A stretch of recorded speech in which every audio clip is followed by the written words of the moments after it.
Есть сила в имени Христа, мы твердо знаем.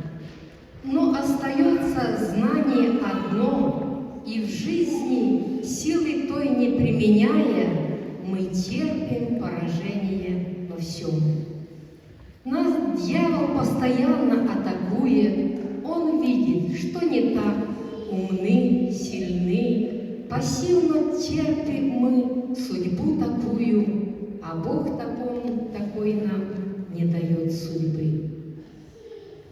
И Он не видит противостояния, Его не гоним именем Христа. Во имя Господа все просим подаяния, но Он не только хочет благодать. Он имя дал свое, чтоб побеждали. Пред Ним одним трепещет сатана, чтоб именем Его провозглашали, и сила вражья убежит от нас. Мы именем Христа не наступаем, терпя нападки, молимся мы все ж, Иисуса имя часто призывая, все ж думаем, я в чем-то нехорош.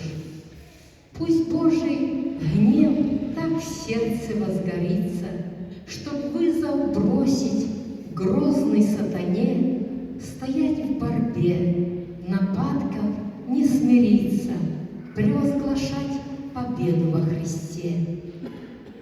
Еще мое вы имя не просили, просите, вы не крохи со стола, вы в имени моем возьмите силу, боритесь ею, я ее вам дал. Не только просто так превозглашайте, а с верой, чтоб та сила не ушла.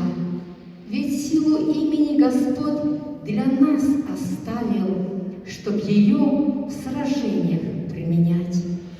Ведь наша брань не против крови, плоти, а против духа, злобы, сатаны. Написано, что брань ее ведь мы. Война на смерть всегда, а не на жизнь.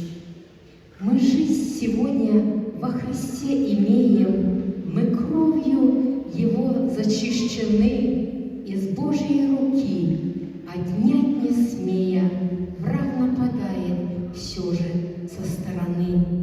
И коль не отражать нападок смело, то стрелы будут каждый раз лететь. Во имя Иисуса шаг лишь сделав, врага прогнал, песнь славы будет